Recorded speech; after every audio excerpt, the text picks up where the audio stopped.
Released by Square Enix in 2020 on the Nintendo Switch, Xbox One, and PlayStation 4, Kingdom Hearts Melody of Memory would take place directly after Kingdom Hearts 3 and set up the next saga. Written and directed by Tetsuya Nomura, the game would be a rhythm action game featuring over 140 songs over the series' history with a single-player mode, co-op mode, and multiplayer modes. The story only gets larger from here, so let's cut it down to size with a recapitation. As the game begins, we see Kairi reflect on Sora's adventure up until the part where he traded his existence for hers, and Kairi now searches her memories for a clue to where he may have disappeared to. Waking up in a version of the final world, Kairi follows the theater rhythm of her heart until she suddenly has a flashback to when she was young and still in Radiant Garden. She was one day chased down and cornered by Heartless, and a Xehanort controlled Terra as he abducted her and told her their world will soon be swallowed by darkness. He mentions he believes that she is a princess of heart, and as such, her heart should be able to resonate with a Keyblade wielder and lead him to their world. Believing this to be the only way to save their doomed world, he adds that should she arrive in a world that is neither light nor dark, but on the other side of reality, then her task will not be easy. Sealing a young Kairi in a pod to begin this experiment for hope, Kairi snaps awake and gathers the fragments of her heart across the world, only to be met by Xehanort. She's not sure if he's really here, or if he's a memory or an illusion, or something else, and attacks, but the gap in their strength is painfully wide for her.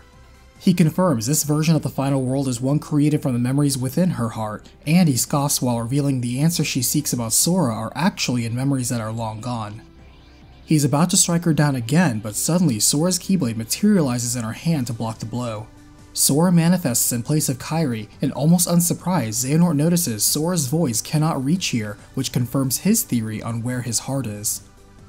Both memories clash, but Sora wins the duel, earning back the last fragment of Kairi's heart before disappearing. As he vanishes as well, Xehanort reminds Kairi that the words he told her about the other side are the answer she seeks. Waking up in Ansem the Wise's lab alongside Evan and Nienzo, Kairi shares the cryptic message, and Ansem the Wise wonders if it refers to the opposite of reality, like an unreality or fictional world. At this time, Riku and the Fairy Godmother enter, updating them that to find Sora they need 3 keys, including one from Riku's dreams and Kairi's memories. Together, they conclude the location must be in a city full of tall buildings in a fictional world.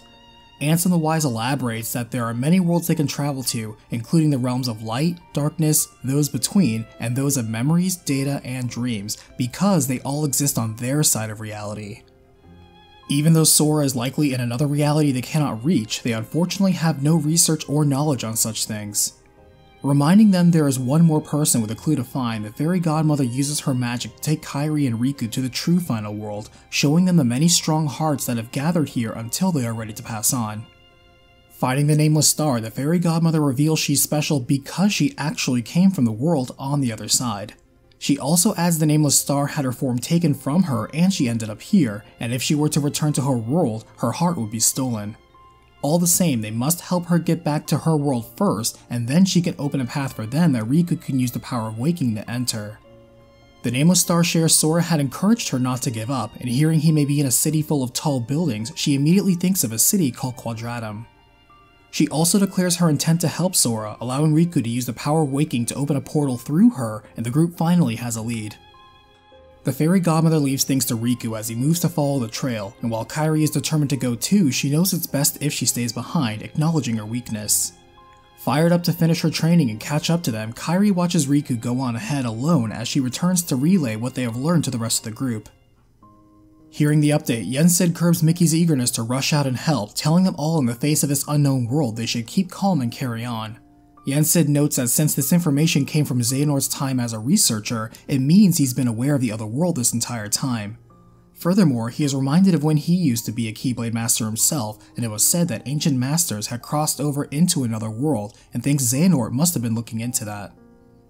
As the game ends, Yensid orders Donald and Goofy to recall their forces in the field, searching for Sora. To Kairi, he asks if she wants to continue her training under Merlin, but she replies she wishes to now study under Aqua. For Mickey, he tasks him to investigate the other world and its connection to the ancient Keyblade Masters, beginning with Scala ad Caelum. Kingdom Hearts Melody of Memory has enjoyed the success of selling over 80,000 copies worldwide. If you're excited for Kingdom Hearts 4, let me know what world you want to see in the comments below. Leave a like, and big thanks to the patron and channel member Keyblade Masters. Check out the links in the description for ways to support the channel or places like my Discord server.